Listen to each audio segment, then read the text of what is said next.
Let's get some hands together, gang, for Gideon AI. Alrighty then, what you are seeing here today, folks, is an abomination combined of the old Burn Assassin, which uses cards like Crushing Blow, House Kinsman, Lightning Bolt to just go all face and do nothing else and just sit back and take hits into the face and just try to burn down your opponent as fast as possible, combined with the old zero cost market Hex Mage, zero cost action thingy-majigger over here, and then just a bunch of draw filling out the gaps. Ice Spike, Spider Worker, Shadow Shift, Merchant's Camel to dig for everything, and Winter's Grasp to just freeze the whole game for another turn.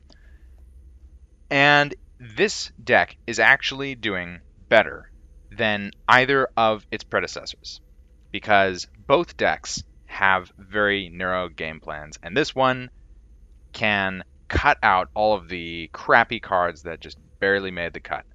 So without further ado, here are some games. Up against another assassin. Now the question here is Nix-ox, aggro, one of those hipsters doing control.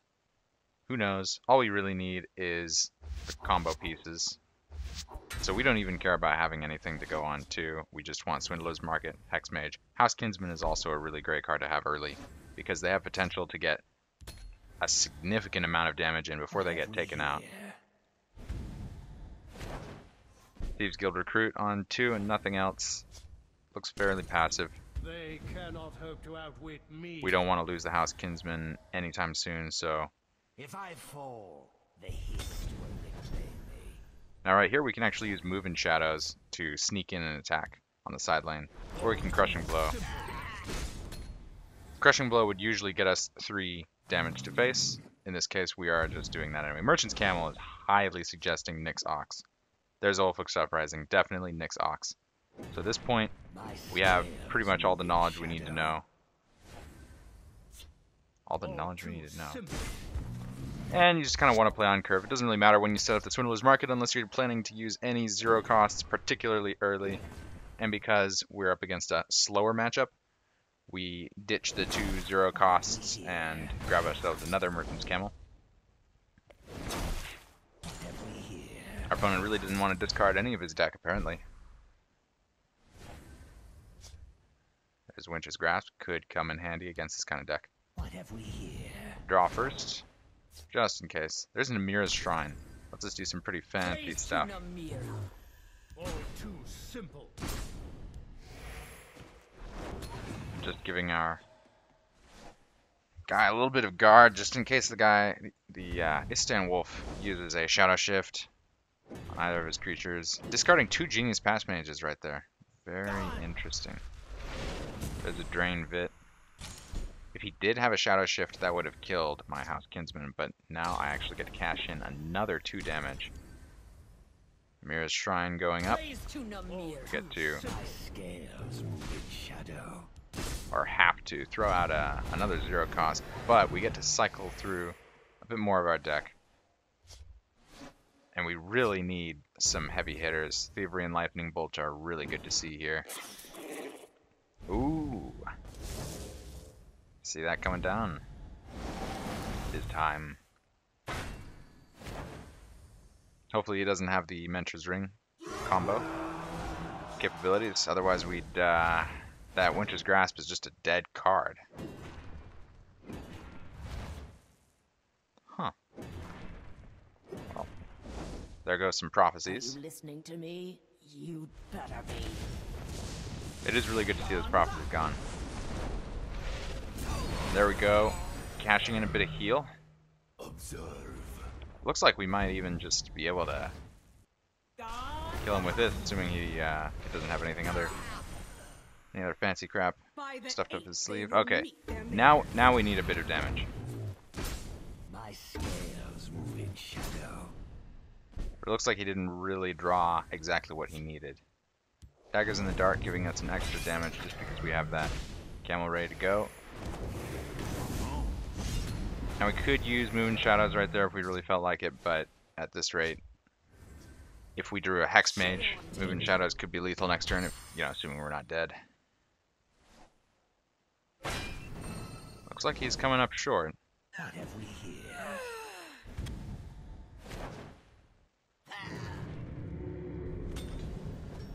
Oh boy. Now. And it appears the Where distance was has I? been gone. Oh yes. Murder. The healing wasn't quite necessary that game against that kind of deck. But sometimes it can be. A hard-fought victory. Even if we didn't get Lightning Bolt right there, we had many different outs. Our opponent is playing Mage. So the big question here is aggro or control, although typically our mulligans are fairly samey. There is a Hex Mage, we're definitely going to keep that. Keeping Thieves Guild Recruit just in case he's tokens, just to have something a little bit proactive. There's a second Hex Mage, opens up some interesting Your options. destruction is at hand. Brutal Ashlander is What have we here? interesting choice from our opponent. We have the curse, but we don't need to use it right now. I will prepare something special for them. So he is controlling the board. Commander, We still have the House Kinsman though. We don't really care they too much cannot about losing hope a to Shadow outwit Shift target. me. Although, if we run out of Shadow Shift The target, Dark Brotherhood is a fox, Black Dragon. and I shall cure it. If we do run out of Shadow Shift targets, then that is a dead card, which is unfortunate.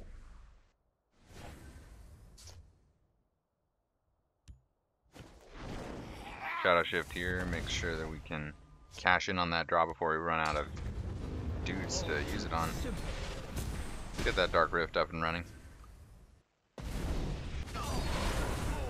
Firebolt instead of Tread. I am death. Ooh, it's being aggressive. We're gonna put the Spider Worker in the right lane, because if we put it in the left lane, it'll probably just get knocked out. Dinner is If we put it in the right, maybe we can get him to waste 5 damage on it to thin out our deck for us. So we're just going to drop a Hex Mage just because we're probably never getting to 10 Magicka this game at all. But he's Mage, so he has, you know, he hasn't used any of his Javelins or Lightning Bolts. Yeah, there it goes. But it did slow him down a turn, so that's nice. Die, Outlander. He's taking things still pretty slow. And we've just still racking up the damage. He could still pop out with, I don't know, Undying Dragon could come out this turn. That would be pretty nasty. Oh yeah.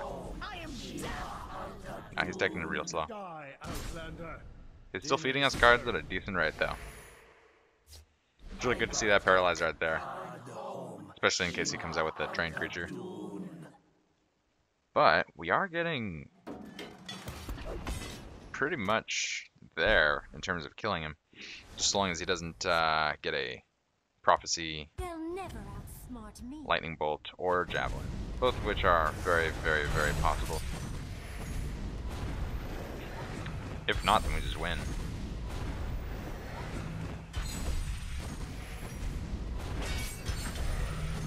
Oh dang, that's it.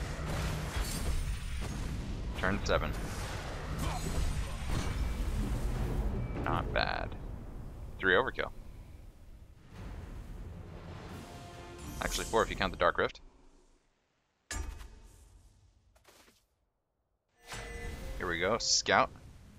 Scout matchup's really tough because they have access to usually a lot of Drain and usually Shadowfen Priest, knocking out the Swindler's Markets, all at decent tempo. Thankfully we got the House Kinsman. It's one of the few ways we can get enough repetitive damage in, although chances of it getting silenced are actually pretty decent as well. It could be valuable to try to bait out a Shadowfen Priest on the Swindler's Market. Here's a Sanctuary Pet. Maybe we use Move on Shadows. Then we can bait out the... Shadow Shift's even better. Fills out the curve. But yeah, we kind of have to use the Swindler's Market now, otherwise we may never have... Oh! Because Troll. That's pretty heavy. Well, we got a lightning bolt to fill out All the too simple. curve. No prophecies. Yeah, that kinsman is going down. Praise to our unholy matron. Oh boy. Talk about snowball.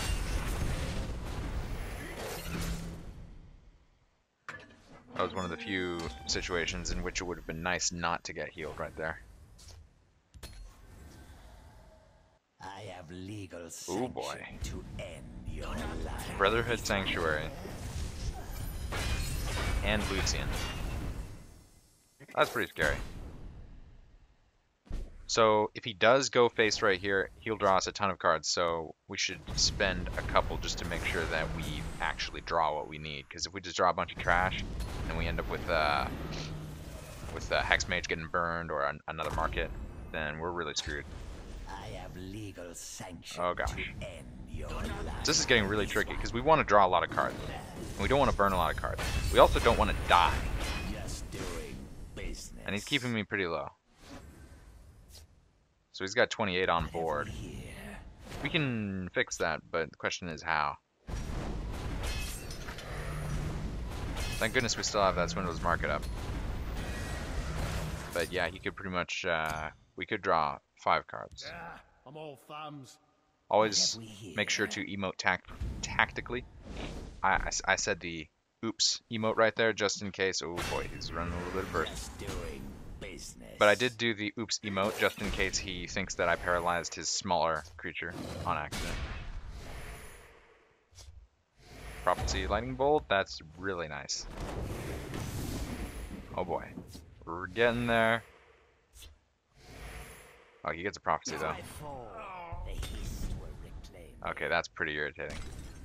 My claws are sharp and Now we get 3 less damage onto face. But it doesn't look like we're going to need it because we can double curse our own house kinsman. My scales moving. And Camelorn Hero doesn't hurt, but yeah, he's just dead. They cannot hope to outwit me. I used to be an adventurer. One of the very few instances in which we can actually win without the Hex Mage. With 2 overkill.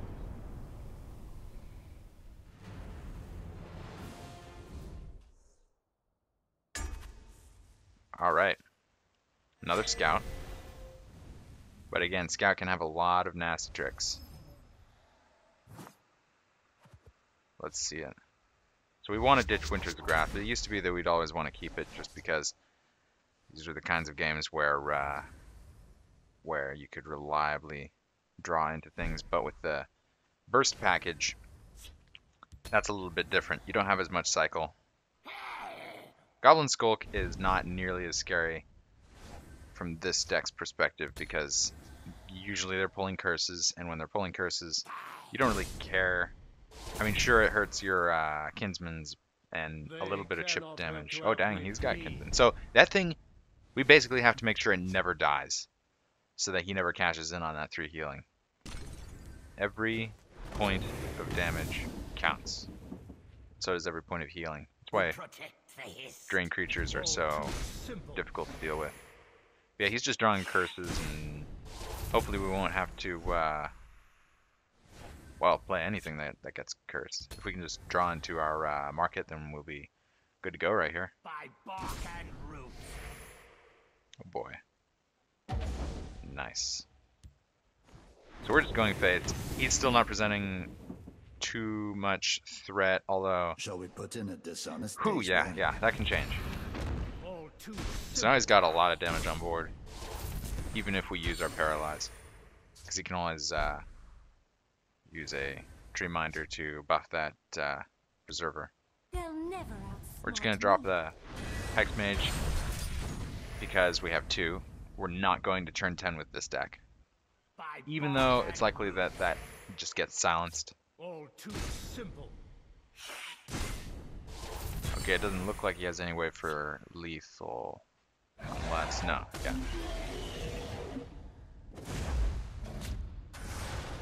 Yep, there's one of those curses. Well, What have here we go. here?